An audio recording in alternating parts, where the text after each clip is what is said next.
자, 행정과 경영 보겠습니다. 자, 이 둘은 그냥 어려운 거 없는 그냥 쉬운 주제이기 때문에 무조건 맞춰야 되고, 주로 나오는 부분은 둘 간의 관계, 뭐가 유사하고 뭐가 다른가예요. 자, 걔네는 별거 없죠. 행정과 경영 가볍게 보시면 되고, 여기 보시면 시험에 나오면 가장 중요한 게 이제 주의사항이 몇 개 있어서 그거 파악하는 거예요. 관료제적 성격은 둘 관계에서 유사점, 차이점 어디 있을 것 같아? 자, 관료제적 성격은 유사점이 있어요. 공부를 하는 초보들은 이거를 차이로 봐요. 왜냐면 어감이 관료제 그러면 행정만 느낌이 들고 경영은 안 들거든. 근데 뜻을 알아야 되는 거예요. 자, 뜻이 뭐냐면 대규모 계층 조직이에요. 이렇게. 그러니까 내부는 이렇게 업무가 나눠 있어요. 분업이라고 하지, 분업. 그리고 계층이 나 있어요. 이게 관료제라 했죠. 처음 제가 소개할 때 했던 그림 있죠. 이게 관료제인데 그때는 정부 관료제. 기업도 이걸 띄우고 있다는 거죠. 우리 민간 기업도 맨 위에 사장이 있고 부서장이 있고 막 있잖아, 이렇게. 정부도 장관, 차관 있잖아요. 업무도 나뉘어 있고. 아, 관료제라는 속성이 유사해서 관료제가 갖는 순기능과 역기능이 둘 다 나타나요. 이거는 유사점이에요. 요거 하나 하고, 그 다음에 차이점의 또 포인트가 뭐냐면 이 법적 규제인데, 결론부터 말하면, 자, 법적 규제를 행정과 경영 누가 더 많이 받을까요? 규제를. 왠지 행정은 법을 집행하는 주체이다 보니까 경영이 더 많이 받게 보여, 법적 규제를. 하지만 반대예요. 행정이 더 많이 받아요. 이 둘이 주의사항이라 먼저 본 거예요. 자, 책을 볼 텐데 지금 딱 끝내는 거예요. 지금 같이 하시면서 끝내버리고 다음에는 복습할 필요도 없게 만드시면 돼. 첫 번째. 둘 다 목표 달성을 위한 수단이에요. 이해되죠? 행정은 뭐가 달성을 하려고? 공익을. 그렇죠? 그 다음에 경영은 사익을 달성하기 위한 수단인 거예요. 두 번째, 봤지? 자, 대규모 계층제라는 조직이 갖는 순기능과 역기능이 둘 다 나타난다. 세 번째, 자, 관리하는 기술과 또는 기법이 비슷해요. 기획을 하고 또는 조직화하고 통제하는 게 다 비슷해요. 관리하는 기법이 비슷해요. 세 번째, 협동을 해. 아까 봤죠? 넓은 의미 행정이잖아. 고도의 합리성을 수반한 협동행위이기 때문에 똑같아. 또 둘 다 의사 결정을 한다는 점. 여러분, 의사결정은 개인도 해야 돼. 개인도 하잖아요. 그렇죠? 기업도 해야 돼. 기업도 해요. 정부도 하잖아요. 유사점. 그리고 봉사라는 점. 행정은 누구한테 봉사한다라고 하죠? 국민한테 한다라고 하고, 기업은 고객한테 한다라고 하고. 둘 다 봉사를 한다는 점 비슷해요. 굳이 암비할 거 있나요? 전혀 없잖아요. 제가 지금까지는 암비란 말을 안 꺼냈어요. 암비할 게 없으니까. 제가 이거는 암기입니다. 그러면 암기하셔야 돼. 차이점 첫 번째, 주체가 다르죠. 행정의 주체, 경영의 주체. 행정은 정부나 공무원이고 경영은 뭐 기업이나 개인이 할 거니까. 또 법적 규제인데 잘 봐요. 분명히 누가 더 많이 받는다고? 행정이 받아요. 왜냐하면 봐요. 뒤에 나올 텐데 여러분, 법치 행정에 3대 원리가 있는데, 자, 둘만 본다면 하나가 법률 우위가 있고요. 또 하나가 법률 유보라는 게 있어요. 자, 법률 우위 유보인데, 뜻은 법률 우위라는 것은 법에 위반해서는 안 된다는 뜻이고, 유보는 법에 근거를 두어라 뜻이에요. 이게 행정이고, 자, 이게 경영이라면, 자, 행정은 법에 위반하면 돼, 안 돼? 안 되기 때문에 이 원리가 적용이 돼요. 경영은 법을 위반하면 돼, 안 돼? 안 되기 때문에 경영도 적용이 돼요. 그리고 근데 행정은 법에 근거를 두어야 돼, 말아야 돼? 두어야 되기 때문에 적용이 되지만 경영은 법의 근거는 필요가 없거든요.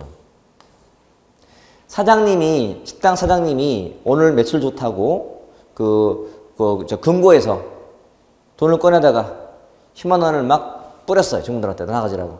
법의 근거 필요한가요? 필요 없죠. 법 위반했나요? 아니잖아요. 그치? 근데 장관이 이번에 우리 부서가 성과 좋다고 국고에서 돈 갖다가 뿌렸어요. 돼요? 안 돼. 근거를 가지고 가져가야 돼. 그러니까 결국은 행정이 더 규제를 많이 받아 옮겼지. 그리고 원래 행정이란 권력성을 띈 조직이다 보니까 법에 근거 없이 하게 하면 안 돼요. 알죠? 아무 근거 없이 경찰관이 집에 들어와서 막 수색을 해. 안 돼요. 권력이기 때문에 근거를 가지고 와야 돼요. 그러니까 법의 근거에서 뭐 판사한테 영장을 청구해서 가져와야 돼. 안 그러면 못 해야 돼. 그래야 맞겠지. 그만큼 남용 소지가 많으니까요. 결론은 자, 법적 규제는 차이점인데 누가 더 엄격히 받는다. 행정이 중요한 포인트예요. 세 번째, 자, 정치성도 아까 나왔지만 행정은 정치와 분리할 수가 있다 없다? 없다. 경영은 분리할 수가 있어요. 차이점. 자, 능률의 측정이 누가 더 쉬울까요? 경영이 쉬워요. 행정은 어렵고. 능률이라는 것은 투입 대비 산출의 비율인데 항상 기억할 것은 행정이라는 것은 하는 게 서비스예요. 무형적인 서비스이기 때문에 측정이 어려워요. 하지만 경영은 쉽게 물건 만들어 파는 거니까 측정이 쉽다는 말이죠. 차이점 물어보시면 되고 또 넘겨보시면 자, 행정은 권력이 있어 없어요? 권력 수단이 있잖아요. 이 사람이 세금을 안 내면 어떻게 돼? 강제로 압류해서 팔아서도 가져가요. 근데 경영은 강요하는 힘이 있나요? 없어요. 그렇지? 그러니까 철저하게 경영은 자율인 거고 행정은 강제력이 있는 거고 이렇게 보시면 돼요. 자, 뭐는 공개하는 게 원칙일까요? 행정 공개 원칙. 행정과 이 국민의 관계는 국민이 항상 주인이고 행정은 대리인이에요. 공무원들은 대리인이야. 그러니까 주인한테는 공개가 원칙이에요. 그런데 이제 전체의 이익을 위해서라면 안 할 때가 있지. 원칙은 공개지만 예외로 비공개가 있는 거니까. 하지만 경영은 공개하는 게 아니야. 기업 비밀을 어떻게 공개해요? 반도체 기술을 막 공개해요? 아니잖아요. 감춰야지. 심지어 떡볶이 만든 것도 안 알려줘. 레시피. 비밀이야. 그건 비밀. 공개하는 게 아니지. 민간은 그래. 자, 누구는 평등해야 돼요. 행정은 누구한테나 평등하게 해야 돼. 근데 경영은 차등도 해요. 자, 누구든지 등본 뗄 때 내는 수수료가 똑같이 500원이에요. 그쵸? 근데 같은 가게인데 민간에서 물건을 사는데 같은 물건도 사람 보고 차등해요. 이 사람은 허경이라 10만 원 받고 이 사람은 8만 원 받고 그건 자기 마음이거든. 차이가 있어. 차이가. 자, 자율성이 누가 더 많을까? 경영이 많아요. 행정은 굉장히 표준화되어 있고 획일적으로 되기 때문에. 자, 누가 더 독점성을 많이 띨까요? 행정. 행정은 국방, 외교, 치안, 서비스 독점으로 한다 보시면 돼. 자, 활동 범위가 뭐가 더 넓을까? 행정이 넓어요. 행정은 우리 모든 삶에 다 삶에 넓다 보시면 돼요. 자, 신분 보장에 누가 더 잘 돼요? 당연히 공무원이지. 여러분 왜 공무원 되려고 하세요? 이거 아닌가? 안정된 직업이기 때문에. 민간은 신분이 늘 불안해요. 하지만 기업은 그러니까 행정은 늘 안정된 거예요. 여러분 9급하고 7급하고 5급하고 출발을 뭘로 하는 게 좋을까? 5급이 마냥 좋을까? 아니야. 승진 막 잘해. 마냥 좋을까? 아닌 것 같은데. 올라가다가 막히면 날아서 내려와야 돼요. 아무리 공무원이 신분이 보장된다고 하지만 고위직은 별도 문제. 고위직은 상업 방송 나갈 때가 있거든. 그래서 이제 공무원들은 그래도 좀 오래 하는 게 좋아. 우리는 여러분 짧고 굵은 삶을 살래요? 가늘지만 긴 삶을 살래요? 가늘고 길게 좋지 않을까요? 9급의 삶 같은데? 적당히 올라가면서 길게 살아요. 사람들은 마음 다르겠지만 다 적어도 공직의 가장 큰 메리트는 오래 근무할 수 있다는 거예요. 그리고 끝나면 연금 받기 때문에 오래 느낌이 들어. 장기 느낌이 들어. 근데 민간은 그런 게 없다는 거. 또 12번에 기술 변화에 누가 더 민감할까요? 당연히 경영이지. 경영은 기술은 곧 생존이에요. 행정은 좀 둔감한 편이고. 누가 더 목표가 명확할까요? 경영은. 경영은 매출, 이익이거든? 행정의 목표는 국민의 삶의 질 제고 막 이런 거예요. 국민의 행복을 또 제고하고. 이게 행정의 목표인데 얼마나 추상적이냐고. 그죠? 자, 외부의 통제 누가 더 많이 받을까요? 행정이 많이 받아요. 행정은 모든 사람들의 눈에 띄어 있거든. 국민의 눈에 띄어 있고 국회의원들에 띄어 있고 다 띄어 있지만 경영은 관련된 소비자 아니면 관심 없거든. 이게 차이점이에요. 됐나? 자, 유사점 6개하고 차이점은 14개 봤는데 암기할 게 있었나요? 없죠? 자, 한 번만 제대로 딱 읽으면서 이해해 놓으면 절대 안 까먹어요. 한 번만 제대로 하시면 돼요.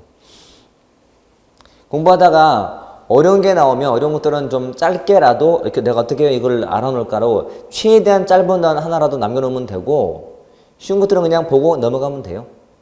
그러면 끝나는 거예요. 굳이 어렵게 할 필요가 없는 거니까. 근데 둘 간의 관계인데 여러분 행정과 경영의 차이는 절대적일까요? 상대적일까요? 바로 상대적이라는 거야. 행정은 기술에 관심이 없고 경영은 있고가 아니고 행정은 좀 덜 하고 경영은 더 하는 거예요. 법적인 제약을 행정은 받고 경영은 안 받고가 아니고 더 받고 덜 받고예요. 상대적이고 정도상의 차이라는 거예요. 둘은 점점 이렇게 상대화되고 있으니 여러분 상대화가 무슨 말이죠? 상대화가 말 그대로 상대방으로 변하고 있단 말이에요. 둘은 점점 접근, 수렴하고 있다는 뜻이에요. 둘의 차이가 점점 모호해지고 있는 거죠. 모호. 행정도 기업과적 정보를 추구해요. 또 경영도 공익도 추구하기 때문에. 그래서 맨 끝에 보시면 로마서 3번에 제목이 바로 행정과 경영의 상대화잖아요. 자, 행정에서는 기업성이 강조되고 또 경우도 공공성이 강조되면서 둘은 상호 접근, 수렴하고 있다라고 해요. 또는 양자의 차이가 자 본질적이라기보다는 양적, 상대적이고 종상의 차이에 불과하다. 정도의 문제야. 더, 덜. 이렇게 결론이 별거 없네. 둘의 차이, 관계, 뭐가 유사하고 뭐가 다른가. 그리고 둘 간의 요즘의 관계. 그럼 다 정리가 되겠죠. 자, 예제 보시면 옳지 않은 거. 1. 행정과 경영은 모두 관료제 성격을 갖고 있죠. 맞죠. 행정은 2번. 행정은 모든 시민을 평등하게 대우해야죠. 맞죠. 3. 행정은 공익 추구를 핵심 가치로 하지만 경영은 이윤 추구를 핵심 가치로 하지요. 맞죠. 4. 행정은 공익을 추구하기 때문에 경영받아도 법적 제약을 덜 받는다? 아니에요. 더 받아요. 자, 문제는 항상 나올 때마다 잘 보면 이런 문제가 요즘 트렌드거든. 앞에는 그럴듯하게 맞게 꾸며놓고요. 뒤를 틀리게 만들어요. 결국은 얘는 얘인 건데 가운데 다른 걸 넣어서 현혹을 해요. 이게 맞게 보이게 하려고. 한마디로 행정은 제약을 더 받아요. 근데 앞에 공익을 추구하기 때문에 라고 해서 이제 현혹시키는 거예요. 넘어가면 안 돼요. 문제 푸는 건 기본 지식도 있어야겠지만 요령도 중요해요. 요령 터득해야만 100점에 가까워져요. 지금처럼 가운데에 뭐가 들어가더라도 주어, 동사 또는 뭐뭐보다 뭐뭐가. 자, 비교 질문. 의심하세요. A가 이렇다면 B 이렇다. 의심하세요. 혹시 바뀐 거 아닌가? 없다 하더라도 이 둘이 늘 대비되는 이론이야. 의심하세요. 답이 더 잘 보여요. 자, 지식만 갖고는 부족해요. 우리가 문제 풀 때 저는 답만 제시하는 거 아니에요. 저는 이 문제 어떻게 풀 것인가 접근을 같이 해요. 응? 그 쌤의 그 강의의 특징이자 나름은 자부심이 문제풀이 할 때 만약 여러분 상상해 보세요. 해설이 있는 수업을 해요. 책이야. 보통 수험생들은 해설이 있는 수업은 잘 안 들으려고 해요. 들어도 금방 빠져요. 왜? 해설이 있으니까요. 근데 저는 잘 안 빠져요. 왠지 아세요? 일단은 저는 문제 풀 때 해설을 안 봐요. 내가 뭐 했는지 모르겠어요. 어떻게 잘하는지 모르겠어요. 대신 수험생 입장에서 같이 풀 때 특히 어려운 문제를 접근하는 걸 같이 봐요. 자, 이 문제에서 이래서 이거는 맞겠다. 그치? 제거. 이건 맞겠다. 제거. 저게 남네? 그러면 이 문제를, 이 주어진 문제랑 비교하자면 이 단어가 의심스러운데 이 주제랑 가까운 게 얘 같은데? 그러면 이거 아니겠다. 그럼 답 같은데? 이게 풀어요. 그러니까 문제 푸는 법이 필요한 거예요. 요령이. 암기해서 푸는 거야 누구나 할 수 있지. 그런 문제보다는 이렇게 이게 습관이 되면 제가 10개 90이라 했지만 나 결국은 100까지 갈 거예요. 나중에는. 이런 게 적응이 되면 새로운 문제가 전혀 두렵지가 않거든요. 그러니까 같이 가는 거예요. 여러분. 맞죠? 그러니까 다시 말하지만 이 수업을 지금 이만큼 듣는 분들은 이제 우리는 공동 운명체예요. 같이 응하건 같이 망하건 이제 흥해야겠지 당연히. 저는 여러분한테 좀 행장에 대한 많은 벽도 허물고 자신감을 주어서 합격에 도움 주는 게 내 이제 의무, 내 미션이고 여러분 이걸 잘 받아들여서 합격하는 게 의무야. 자기 의무를 다 하자고요. 다 하자. 그래서 분명히 방법은 있다. 자꾸 소통도 하고 막 하는 게 꼭 필요한 거니까 공부하다가 이거 이상하다. 질문. 우리 책에는 양 날개 쪽에 보면 기출문제가 많이 들어있어요. 해설이 없어요. 답만 있지. 그래서 어떤 것은 보고 책 가지고 해석하는 것도 있지, 거의 다 있겠지만 어떤 것은 조금은 뒤에 있는 내용이 앞에 있다 보니까 바로 답을 잘 이해 못할 수 있는 것도 있을 거예요. 그런 것들은 질문하시라고. 어차피 기출문제란 전 범위를 전제로 하다 보니까 여기 있는 문제긴 하지만 이 내용 중에는 저 뒤에 내용과도 관계가 있는 게 있어요. 그러면 못 찾거든. 뭐지? 이럴 수 있어요. 최대한 찾아보되 안 되면 또 질문하시는 거예요. 그렇게 해서 자꾸 모르는 걸 없애가시는 게 좋아요. 자, 그 다음 주제 가볼게요. 자, 정보와 행정.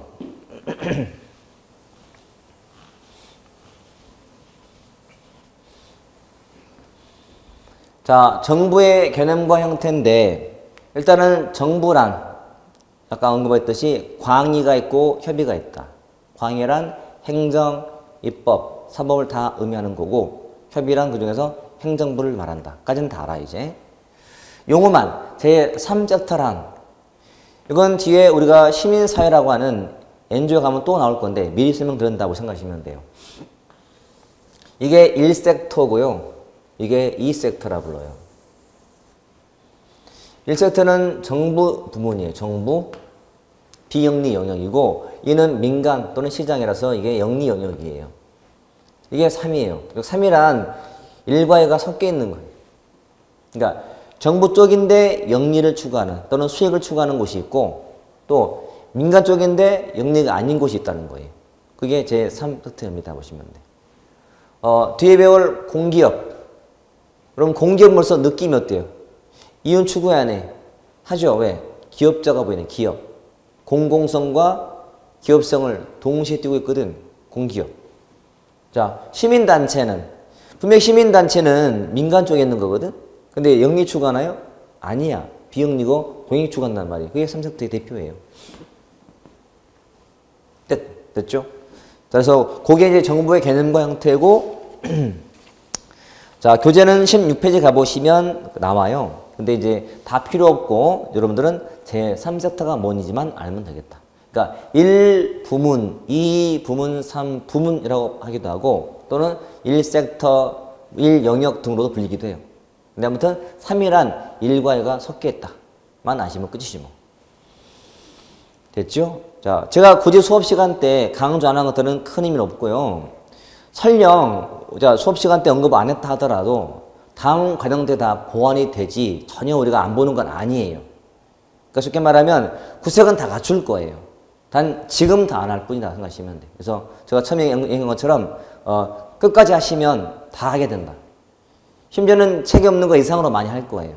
그래서 저는 시험장 갔을 때 늘 봤던 게 나왔다라고 느끼게 해줄 의무가 있는 사람이야. 그래서 그렇게 할 거니까 한 것만 놓치지 말고 잘 따라오시면 돼요. 좀 지엽적이고 좀 안 나오는 문제들은 그냥 이론으로 공부하면 재미없어요. 이게 나올지도 모르겠는데 그럼 다 어려워. 그러면 책 봐서 아무 도움이 안 돼. 그때는 문제 푸는 거예요. 자, 관련된 문제를 풀면 이 주제에 대한 포인트가 잡히거든요. 그러면 그게 다예요. 최소한 그 정도만 알고 있으면 돼요. 여러분. 우리가 붙고 떨어지고는 이상한 거, 어려운 거 맞춰서 붙는 게 아니고 그냥 기본기 안 틀리고 조금 어려운 거 맞추고 아주 심한 거, 아주 어려운 거 틀려봤자 그거는 의미 없는 거예요. 다 틀리기 때문에. 그래서 그것만 잘 지키면 무조건 붙는 거니까. 그래서 왼쪽 뒤에 남아있는 문제를 풀면서 아 이런 게 이렇게 나왔구나 정도의 감 정도만 있으시면 돼요. 핵심은 두 번째거든. 정부의 역할과 기능이에요. 중요한 것은. 자, 정부 역할은 둘로 나눠볼 거예요. 이념하고 시대로. 그 정부의 이념이 다르면 정부의 역할이 많이 달라져요. 그렇죠? 우리 이 전 정권, 박근혜 정권하고 전 문재인 정권하고의 행정의 역할이 같아 달라요. 아주 다르죠, 지금.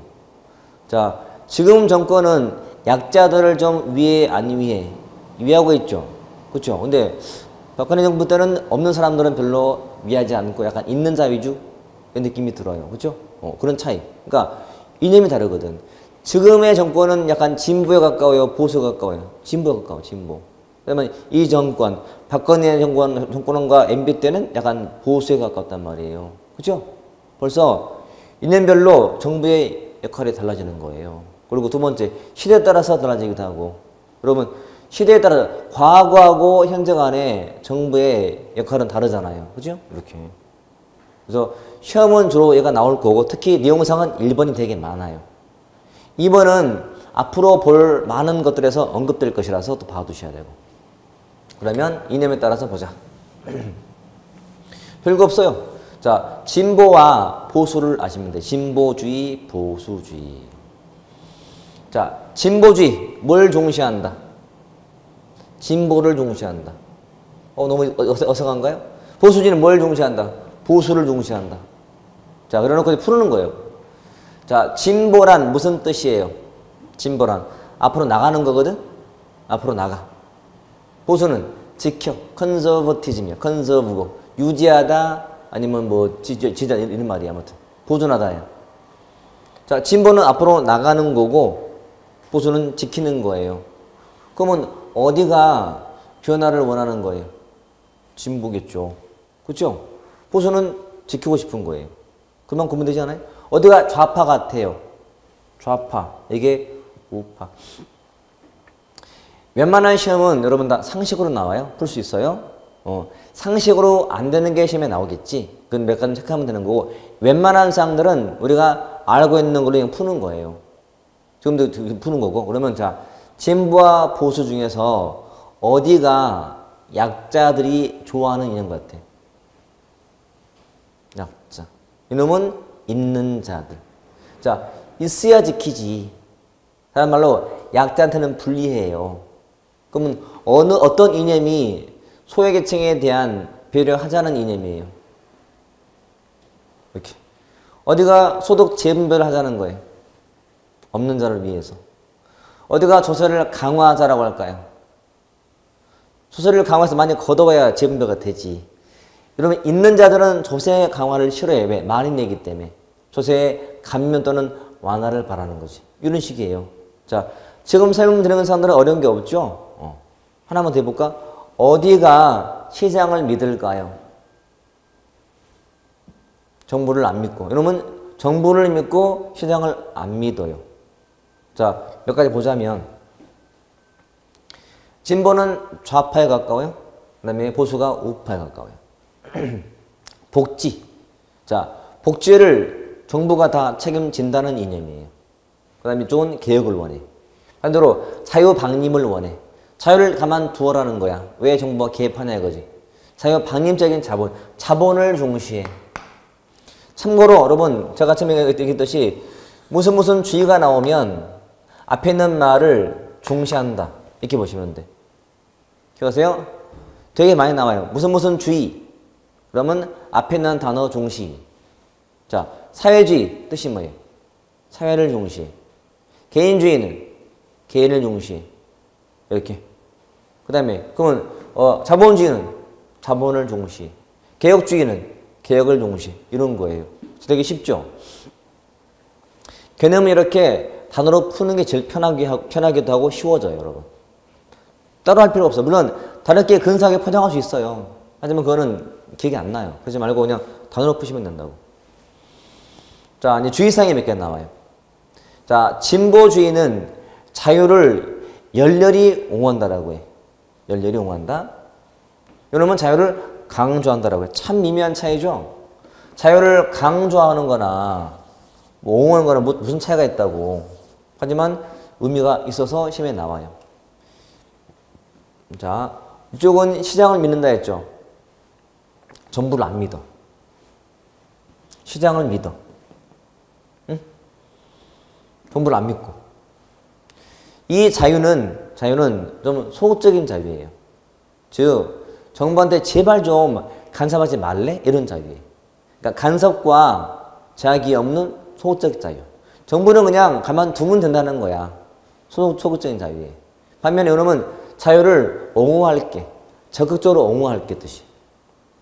지금 자유를 못 누리고 있지? 누리게 도와줄게. 옹호해줄게 라는 뜻이에요. 이놈은 자유가 적극적이고 이때는 자유가 좀 소극적이에요. 이렇게. 그냥 정부로부터 간섭만 없으면 된다는 거예요. 이놈은 아예 개입해서라도 자유를 누리게 해주겠다는 것이고 이렇게 보시면 돼요. 왠지 느낌이 여러분, 자, 보수주의는 개인주의 느낌이 들어요? 공동체 느낌이 들어요? 개인주의. 여러분, 시장을 믿으면 개인적이에요. 개인주의, 시장주의. 다 자기익 추구적인 것 이렇게 보시면 돼요. 그래서 여러분, 공동의 선을 강조해요. 공동체 개념이야. 공동체. 같이. 없는 사람 보듬어줘요. 우리가 뭐 남이 아니야. 같이 가자. 힘들지? 같이 가자. 도와줄게. 같이 가자. 이게 시민의 미덕이에요. 여기는 자, 기회의 평등만 종시. 기회만 종시하고 결과는 경시예요. 시장이란 그냥 기회는 있다는 거야.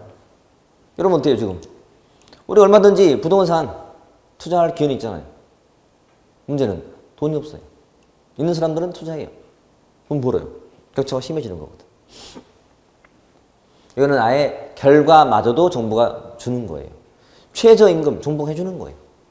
최저 복지, 기본 삶의 책임은 정부가 져주는 거거든. 다 모든 책임이 개인한테 있는 거야. 이렇게. 됐죠? 대신 주의할 이것도. 시장에 대한 잠재력은 인정한다. 잠재력. 여기는 시장은 믿는 거고 아예 믿어. 잠재력만 인정해. 미묘한 차이죠, 그것도. 가장 쉬운 건 보수는 시장을 믿는다는 거예요. 정부를 불신하고 정부의 개입을 싫어해. 이런 거 싫어해. 저는 선호하지만. 여러분 어릴 때 명절에 큰 집에 갔어요. 그러면 큰아빠가 우리 아빠한테 물어봐요. 아무개 공부 잘하냐? 물어봐. 아빠가 하는 말씀 머리는 좋은데 라고 해. 그러면 잠재력은 있는데 안 한다는 거잖아. 그러면 개입이 필요해? 필요한 거예요. 개입해. 깨워줄게. 네 잠재력 깨워줄게. 여러분, 이 수업 듣는 여러분 잠재력이 많죠? 여러분 스스로 잠재력을 인정 안 해요? 인정하세요. 있어요. 언제 발휘할래요? 요즘 말로 언제 그 포텐 터트릴래요? 지금 터트릴 때야. 혼자 못하겠죠? 내가 때려줄게요. 잠자고 있는 능력이야. 깨워줘야지. 발현돼야 될 거 아니야. 누가 개입해서라도. 개입하겠다는 거예요. 잠만 자고 있으니까. 알아서 한다는 거야. 정부는 굳이 개입할 필요가 없다는 거거든요. 이런 식이지. 제가 지금 많은 공들여서 지금 진보와 보수를 설명드렸어요. 암기사항인가요? 아니에요. 이해해야지. 그리고 주의사항이 있는 거예요. 주의사항이. 이런 것들은 좀 주의사항으로 해놓으시면 돼. 주의사항으로. 자유와 시장에 대한 입장이 좀 달라. 됐죠? 자, 책에는, 자, 17페이지에는 박스가 있죠.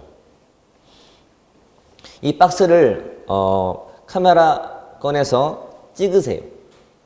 찍어요. 왜 그럴까? 자꾸 봐야 되니까. 자꾸 봐야 돼. 그 평상시 핸드폰이라는 걸 이용할 때 무조건 무슨 기사 검색하고 유튜브 보지 마시고, 뭐 페북 하지 말고, 이거 자꾸 보시라고요. 그 책에 있는 그 내용은 지금 이 내용보다 훨씬 내용이 많아요. 아직 안 나왔지만 나올 것도 많이 있어요. 근데 대부분 다 지금처럼 다 이해가 될 만한 것인데 몇 개는 애매한 것도 있을 거예요. 근데 지금 설명드린 거 바탕으로 보시면 다 풀릴 거니까 일단 보시고, 아무리 쉬운 내용도 한 번으로는 부족해요. 그러니까 두 번, 세 번 자꾸 보셔야 되고, 보시면 오래 갈 수 있으니까. 제가 중간중간에 찍으라는 말 많이 할 거예요. 그러니까 책에 있는 걸 활용하시라고 그래요. 우리가 항상 책을 갖고 다니지 않잖아요? 여러분 어디 다니면서 길 가든 뭐 지하철 타든 뭐 하든 간에 핸드폰 늘 몸에 있잖아요? 그러면 꺼내 보셔야 돼. 응? 뭐 지하철, 버스 보면 다들 타자마자 다 뭐 이거 보고 다녀요 지금. 그거 병이야 병. 나중에는 보긴 보되 다른 거 보지 말고 이런 거 봐요. 특히 여러분 수험생 중에는 좀 병 있는 사람 되게 많이 있더라 보니까. 제일 흔한 병이 뭐냐면 불면증 같은 게 있어요. 불면증. 잠자려고 누우면 잠이 안 오잖아요. 그렇지? 그래서 뭐해? 안 하지 뭐. 뭐 보잖아 핸드폰. 유튜브 보잖아요. 뭐 영상 보잖아요. 그러지 말고, 자, 집에서 잠기 위해서 누웠을 때 잠이 안 온다. 그러면 이거 꺼내보세요. 직방이에요. 잠이 바로 올 거예요, 여러분. 응. 다른 걸 볼 때는 되게 막 잠이 안 오는 자가 깨있는데 책만 보면 잠이 오잖아요. 직방이. 그러니까 불면증 치료에도 도움이 될 거예요. 그러니까 활용 많이 하시라고. 됐죠? 자, 두 번째 주제가 이제 시대별 정부 역할인데,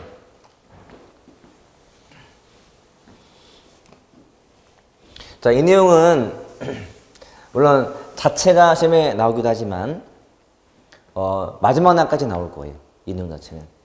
흐름을 좀 잘 봐두시고, 이것도 마찬가지로 단어가 답을 줘요. 자, 절대 국가. 느낌상 정부가 커 보여, 작아 보여? 커 보여. 그러니까 절대 군주 시대예요. 절대 군주가 절대 권력을 갖고 있어요. 행정, 입법, 사법 모든 권한을 다 쥐고서 했던 큰 정부 시대. 중앙 집권 시대. 이게 절대 국가예요. 근데 요 절대 국가, 절대 군주에 대해서는 뭐가 일어날 것 같아요?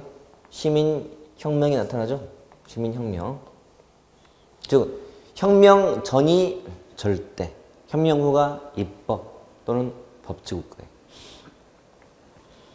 자, 느낌 보면 누구 우위다? 입법부, 행정부. 얘가 제일 중요해. 일단 가운데 딱 들어있고, 행정국가 앞은 입법국가요. 그 뒤가 신행정국가인데 행정부가 주도하는 국가예요. 일단 그럼 왜 행정부가 주도할까? 여러분 시장에 문제가 많으면 정부가 개입을 할까 안 할까? 아마 할 거예요. 없으면 개입 안 할 거예요. 그래서 뭔가 시장에 문제가 생긴 상황이야. 정부가 개입하는 이유가 거기에 있는 거예요. 그래서 행정부가 주도하게 돼요. 그게 뒤에 보게 될 시장 실패라는 게 나오게 돼. 시장 실패 이때가. 자, 행정부가 막 주도해서 막 하는데 정부도 한계가 와. 그 뭐라 할까요? 정보 실패가 와. 이런 식으로. 그러니까 뭔가를 계기로 삼아서 나오는 거예요. 그럼 자, 이렇게 한번 정리할 수 있어요. 절대 국가는 당연히 중앙 집권이고 정부는 컸어요. 자, 입법국가를 의미하는 것들이 되게 많아. 야경국가. 무슨 말이지? 야경은 밤에 경계 서는 국가란 뜻이요. 정부가 하는 역할이 굉장히 소극적이야. 질서만 유지하면 돼요. 도둑 잡고 침입 막으면 돼. 소극적이야. 그러니까 이따가 뭐 터지면 그때는 개입하는 거야. 소극적이야. 이때는 정부가 그래서 가치가 크지 않아. 값싼 정부. 이때는 자유주의야. 자유를 박림하라는 거야. 정부는 그냥 가만둬. 자유를 가만두고 문제만 있으면 그만 풀어줘. 도둑만 잡아줘. 정부가 기업에서 이래저래 하지 말고 그냥 일만 있으면 개입하라는 거거든. 이때는 최소가 최선인 거야. 가만히 있는 게 최선인 거야. 평상시에 여러분도 많이 듣는 말이죠. 너는 가만히 있는 게 돕는 거야. 그거잖아 지금. 최소가 최선이야. 이런 거잖아 지금. 특히 남자들은 뭐 한다고 나서면 엄마들이 되게 싫어요. 왜? 더 나쁘게 만들어놨어. 아빠가 설거지 한다고 엄마를 도왔어. 봤더니 설거지가 다 안 되는 거예요. 차라리 그냥 가만히 있어라 그래. 가만히 있는 게 돕는 거라고 그래. 이런 식으로. 이때 필요한 이제 그 나름은 학파가 이거고 따로 볼 거고 이거는 자 이때는 딱 봐도 시장을 믿어 안 믿어? 시장을 믿는 거예요. 정부는 안 믿어요. 시장 만능이 있는 거죠. 자 시장에는 뭐가 있다라고 하죠 보통? 보이지 않는 손이 있다. 정부는 그냥 가만히 있어라. 맡겨라는 거야. 그럼 여러분 시장이 만능일 수 있을까? 아니지. 시장도 한계 있잖아요. 이때 자 이런 시장 실패를 가져온 계기 요때가 이제 시장 실패가 나올 텐데 이거를 가져온 계기가 뭐냐면 19세기 말때의 독과점 폐해하고요. 독과점 그리고 30년대 경제 대공황이 발생하게 돼. 자 이런 걸 계기로 시장에 잘 안 돌아가게 돼. 그러니까 정부가 개입할 수 있는 상황이 된 거예요. 이렇게 시장에 맡겨서 다 될 줄 알았는데 안 되는 거예요. 정부가 개입하는 거지. 정부가 이제 복지 책임질게. 적극 개입한다. 규제한다. 독과점 규제하겠다. 규제한다. 최대 봉사가 최선이야. 이때는 정부 만능이야. 정부가 다 해줄게. 여기는 시장 만능. 정부가 다 해줄게. 행정부가 주도할게. 잘 보시면 행정의 역할이 좀 많죠. 시장이 한계가 와서 정부가 개입하다 보니까 행정이 커지면서 주도하게 돼. 그 말은 입법부의 기능은 강화돼 약화돼? 약화되는 거예요. 그래서 이때 기본 특징이 뭐냐면 행정의 업무량도 많아지고 즉 양적으로 팽창하게 되고 그리고 이렇게 질적도 심화가 돼요. 질적인 심화가 이루어지는 과정이에요. 그래서 가끔은 행정국가의 양적 특징, 질적 특징이 나오기도 해요. 자, 질문해 볼까? 자, 먼저 기억할 것은 행정국가 때는 행정이 지금 하는 일이 많다, 적다? 많다를 딱 기억하세요. 지금 시장에 문제가 많이 터진 거예요. 정부가 지금 막 개입하는 상황에 하는 게 되게 많아. 양으로도 많아지고 질적으로도 심화되고 이런 과정인데 자 여러분 이게 양적인지 질적인지 답해 보세요. 예산이 팽창한다. 양적 질적. 양적. 공무원 수가 많아진다. 양적. 기획을 중시한다. 질적. 전문화된다. 질적. 기구가 많아진다. 기구 팽창. 또 양적. 자, 힌트. 양적 특징은 셀 수 있어요. 카운터블. 공무원 수가 뭐 80에서 90으로. 뭐 예산이 100에서 200으로.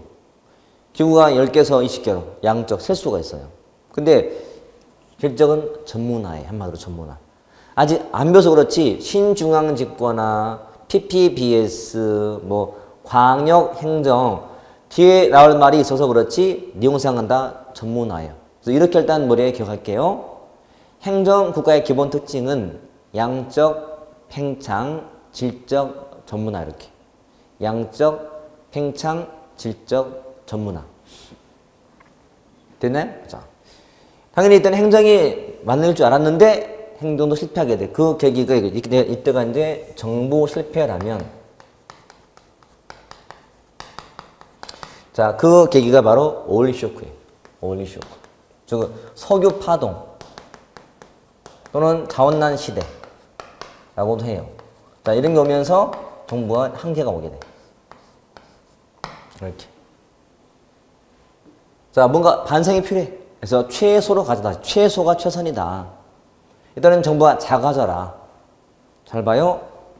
큰 정부, 작은 정부. 다시 커졌다가 다시 작아져. 규제를 많이 했지만 완화. 좀 정부가 다 했지만 능력을 민영화. 이게 다 작은 증거예요. 됐죠? 자, 이때가 이제 정부가 실패해서 나온 국가예요. 자, 밑에는 이제 자주는 안 나오는데 이제 뒤에서 볼 때 참고만 하시면 되고, 이보다 더 중요한 것은 얘니까 항상 얘를 더 보는데, 이제 행정국가의 양적 특징에 공무원의 수의 증가가 있었지. 공무원 수의 증가는 양적이니까. 이거 보면. 자, 행정국가의 양적 특징 중 유명한 법칙이 나와. 중요하기도 하고.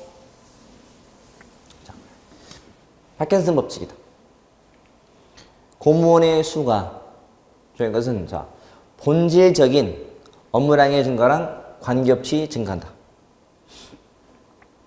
파킨슨이 영국의 해운성을 이용해 봤더니 매해마다 군함이 주는 거예요. 여러분, 군함이 준다는 것은 사실 업무량이 줄 수 있는 거잖아. 근데 공무원 수가 느는 거예요. 이상하다.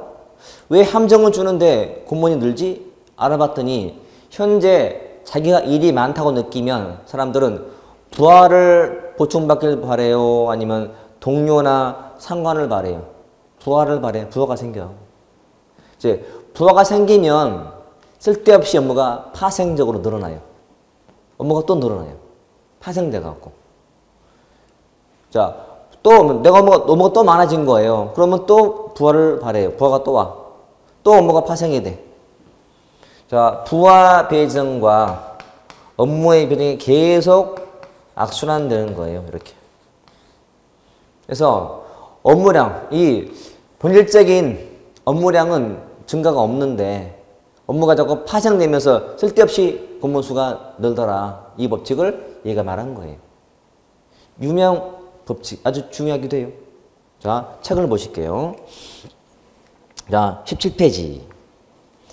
절대국가, 시민혁명 이전이에요. 중앙집권의 큰 정부. 그러다가 두 번째는 입법국가. 자, 법치의, 소국의, 자유의, 야경, 작은 정부. 자, 이번에 이제 밑줄만 고전압화 경제학. 뒤에 몇 번 나올 텐데 지금은 그냥 가볍게. 그 경제학파에는 크게 두 개 있어요. 여러분. 고전학파하고 케인스학파가 있어요. 근데 고전학파 쪽은 정부의 개입을 싫어하는 거고 시장을 믿기 때문에, 케인스학파는 개입을 원하는 학파예요. 자, 넘겨보시고. 자, 행정국가. 최대 봉사가 최선인 정부였어요. 배경은 경제 대공황, 시장 실패, 그리고 케인스 경제 밑줄 그어놓고. 밑에 양적, 질적 특징 나와요. 양적은 어떻게 파악한다고? 셀 수 있다. 기구, 공무원 수, 예산, 기관 등. 질적은 다 전문화예요. 기획, 동태와 평가, 광역, 행정, 기획지향적 예산, 협력, 다 뒤에 배울 말들이니까 가볍게 보시면 되고, 그 다음 참고의 제목이 중요하지. 파킨슨 법칙. 자, 공무원의 수가 본질적인 업무량과는 관계없이 증가한다. 꼭 기억하셔야 돼요. 밑에 이제 하위 법칙이 두 가지. 부하 배정, 업무 배정. 부하가 배정되면 혼자 하던 데랑 다르게 지시, 보고, 승인, 감독의 업무가 파생이 돼요. 그러면 또 업무가 많아지는 거잖아요. 그럼 또 부하를 바라게 되고 악순환 된다는 거예요. 근데 물론 한계도 있다. 실제로 공무원 수가 필요해서 증가한 것은 설명 못한다는 거예요. 이랬나? 파킨슨은 무조건 공무원 수라는 게 업무량과는 무관하게 증가한다는 거였어요. 근데 사실은 비상시나 개도국은 업무가 필요해서 뽑기도 하거든. 그러니까 필요해서 뽑은 공무원 수마저도 필요 없어서 필요 없는데 늘었다라고 보는 거예요. 한계로 들 때 하는 말이지. 오른쪽에 자, 신행정국가 다시 이제 최소가 최선이 돼요. 배경은 정부 실패. 그래서 작은 정부가 되고. 자, 하이에크는 뒤에 기획할 때 한번 나올 거니까 지금은 몇 줄만 쳐놓을게. 됐죠? 여기까지가 시대에 따른 국가의 변천인 거예요. 흐름 있는 것들은 되게 공부하기 편해요. 그래서 항상 큰 틀은 잡아놓자. 절대, 입법 또는 법치, 그리고 행정, 그리고 신행정. 중심에는 행정, 국가가 있더라. 다시 봐보면 항상 여러분 나머지는 이제 푸셔야 돼요. 행정국가 때는 행정의 수요가 팽창한다 아니면 축소한다. 팽창.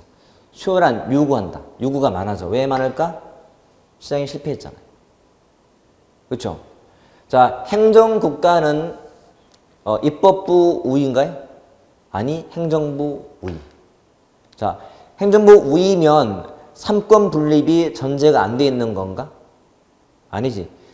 삼권 분립이 전제된 상태인데 행정부가 크다는 거예요. 문제가 생겼으니까. 이런 거예요. 그러니까 지금처럼 이 제목 하에 문제가 많이 나오거든. 꼭 기억하셔야 돼. 행정부가 주도하는 국가.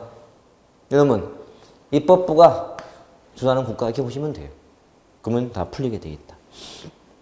자, 그게 이제 우리 18페이지에 있는 맨 아래에 참고의 그 특징이에요. 읽어보시면 되겠고. 됐죠? 자, 나머지는 뭐 됐으니까 예제 풀어볼게요. 예제 3번에 20페이지. 자, 보수주의 정부관 설명으로 옳지 않은 거. 보수주의는 시장을 믿는 거죠. 1. 기본적으로 시장을 신봉하고 정부를 불신하죠. 정확히 맞지. 그 다음에 기업의 성장을 저해하는 조세를 선호하지 않는다. 조세를 안 좋아해. 조세 관면을 원하지 조세를 별로 안 좋아해. 맞는 말. 그리고 3. 합리적 경제를 수용하고 자유방립적 자본주의를 옹호하고 맞지. 합리적 경제에는 쉽게 말하면 시장을 믿는 입장인 거예요. 이성을 믿으면 정보는 필요 없는 거거든. 자, 앞으로 합리적 경제 일단은 다 시장 논리야. 기억하세요? 시장 논리. 4. 기회의 평등보다는 비교 말라지 보다는 결과의 평등 선호한다? 아니야. 기회의 평등만. 그러니까 기회만 주면 된다는 거야. 결과는 정부가 개입하지 말라는 거야. 시장에 맡기라는 거거든. 이게 보수 입장인 거지. 자, 그 문제하고요. 그 다음에 우리 앞에 약간 17페이지 와볼래요? 거기에 나와 있는 우측에 그 날개에 있는 규칙문제 있죠. 자, 이 정도만 풀 수 있으면 충분해. 나왔던 문제를 바탕으로 항상 여러분 그 공부하시면서 내가 접해봤던 내용들은 꼭 책에 오셔서 남겨두세요. 밑줄. 내가 뭐 모의사 봤다. 풀어본 게 있다. 책에다가 밑줄 이건 버려요. 여러분 자료는 쌓으면 안 돼요. 빨리빨리 해석으로 버려야 돼요. 그래서 어느 한 곳에 압축시켜 놓으면 돼요. 그것만 볼 수 있게. 맞죠? 그러니까 이 책에다가 담궈놔면 돼요. 나중에는 다 필요 없어 그것도. 몇 개만 뽑아서 따라하면 되거든. 자, 됐죠? 자, 쉬었다가 다음 주에 보겠습니다.